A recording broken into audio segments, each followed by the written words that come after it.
Hello students, my name is Mahireen. I am a teacher in Government Girls High School निचला थड़ा। आज हम civics के नए chapter के बारे में पढ़ने जा रहे हैं जिसका नाम है पॉलिटिकल पार्टीज़। स्टूडेंट्स, आपको काफ़ी हद तक पता होगा कि पॉलिटिकल पार्टीज़ होती क्या है और कई चैप्टर्स में सिविक्स के कई चैप्टर्स में हमने पढ़ा भी है पॉलिटिकल पार्टीज़ के बारे में कि पॉलिटिकल पार्टीज़ जो हैं वो होती क्या हैं। पॉलिटिकल पार्टीज़ जो हैं वो बहुत ही इम्पोर्टेंट रोल जो है वो प्ले करती हैं किसमें, डेमोक्रेसीज़ को बनाने में, कॉन्स्टिट्यूशन के डिज़ाइन फॉर्म करने में और सरकार के काम करने में। इन तीन चीज़ों में पॉलिटिकल पार्टीज़ जो हैं वो बड़ा ज़्यादा काम करती हैं। तो अब सवाल आता है कि why do we need political parties, हम पॉलिटिकल पार्टीज़ की हमें ज़रूरत क्यों है। वो जानने से पहले हम जानते हैं कि पॉलिटिकल पार्टीज़ बेसिकली होती क्या है। It is a group of people who contest elections and hold power in the government। ये वो लोगों का ग्रुप होता है, उन लोगों का ग्रुप जो इलेक्शंस में पार्टिसिपेट करते हैं, यानी कि इलेक्शन में कॉन्टेस्ट करते हैं और अगर जीत गए तो पावर को होल्ड करते हैं सरकार बनाने के बाद। तो ये पॉलिटिकल पार्टीज़ होती हैं। इसके अलावा आप अपनी कंट्री के बारे में अगर बात करें तो अभी हाल ही में इलेक्शंस हुए थे, तो आपको पता है कि इलेक्शंस किस तरह से होते हैं, क्या क्या करती हैं पॉलिटिकल पार्टीज़। डिफरेंट हमारे देश में जो है मल्टी पार्टी सिस्टम है, यानी कि यहाँ पे दो से ज़्यादा पॉलिटिकल पार्टीज़ जो हैं वो कोशिश करती हैं, स्ट्रगल करती हैं, कंपटीशन में रहती हैं गवर्नमेंट बनाने के लिए। अपनी पॉलिटिकल पार्टीज़ के बारे में कौन कौन सी पॉलिटिकल पार्टीज़ हैं हमारी, सोचिए। बीजेपी है, that is Bharatiya Janata party. State की बात करें तो नेशनल कॉन्फ्रेंस है, नेशनल कांग्रेस है, डीएमके है, आम आदमी पार्टी है, वगैरह वगैरह। अब हम बात करते हैं कि फंक्शंस क्या हैं पॉलिटिकल पार्टी के। सबसे पहला तो आ गया, डेफिनेशन से ही पता चला आपको, that they contest elections.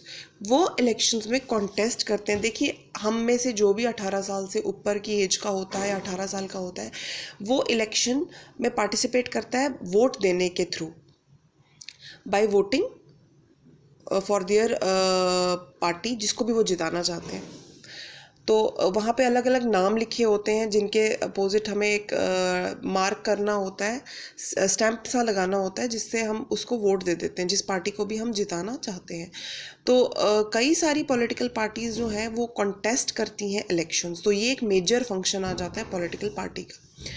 Forming policies and programs. Students, कई सारे इश्यूज़ होते हैं, जैसे सोशल, इकोनॉमिक, पॉलिटिकल इश्यूज़ जो हैं हर कंट्री में होते ही होते हैं।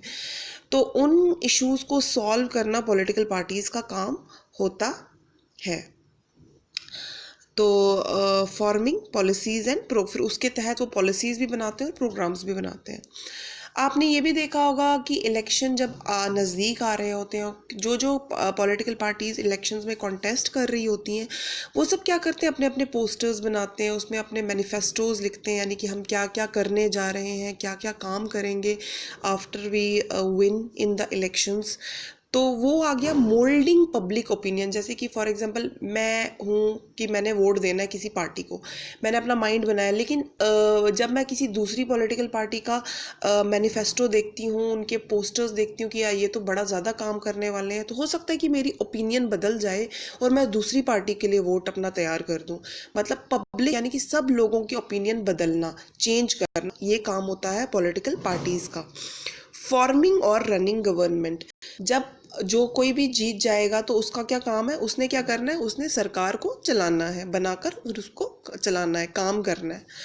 लॉज फ्रेम करने हैं, लॉज भी फ्रेम करने होते हैं। जो भी पॉलिसीज़ प्रोग्राम्स बनते हैं उसमें से कुछ लॉज भी बन जाते हैं, वो कौन फ्रेम करता है, पॉलिटिकल पार्टीज़। लेजिस्लेचर में जो है वो वोट वगैरह मिलते हैं। आपको पता है हमारे दो हाउसेस होते हैं, upper house and lower house. तो कोई भी मुद्दा हो, उस मुद्दे को, वो मुद्दा जब पास हो जाता है, सपोज़ करो कि जीएसटी है, जीएसटी का कब इम्प्लीमेंट हुआ, जब वो दोनों हाउसेस में पास हुआ, दोनों हाउसेस में, लोअर हाउस और अपर हाउस में पास होने के बाद लॉ बन जाता है। Playing the role of opposition, अब जीतता तो कोई एक है, या तो कोलिजन बनती है या तो एक कोई जीतता है। तो जो नहीं जीतता है, जो फर्स्ट रनर अप रहता है, मतलब जो नहीं जीतता है, जो सरकार नहीं बना सकता, वो क्या करता है, वो अपोजिशन का रोल प्ले करता है। अपोजिशन क्या होता है? अपोजिशन होता है जो ये देखता है कि गवर्नमेंट को पे चेक रखता है कि वो सही कर रही है कि गलत कर रही है। अगर कुछ सही कर रही होगी तो ठीक है, कुछ गलत लग रहा होगा तो वो अपनी वॉइस रेज करते हैं।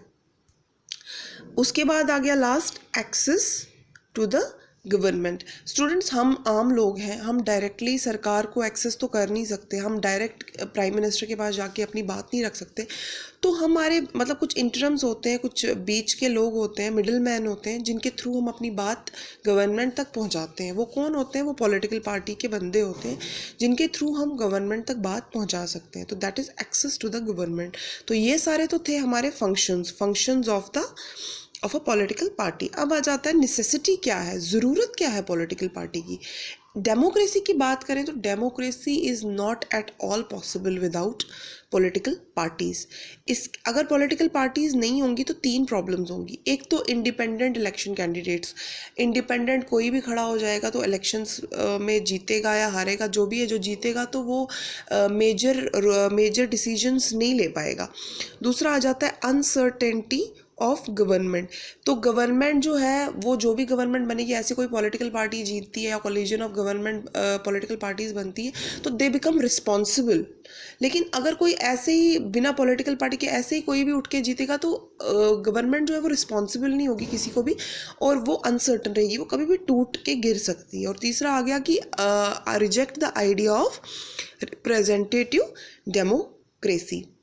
जो हमारी रिप्रेजेंटेटिव डेमोक्रेसी है, ये पॉसिबल ही नहीं है पॉलिटिकल पार्टीज़ के बगैर। आज मैं अपना लेक्चर यहीं पे ख़त्म करती हूँ। कल हम पॉलिटिकल पार्टीज़ के नए टॉपिक के साथ मिलेंगे। इसी के साथ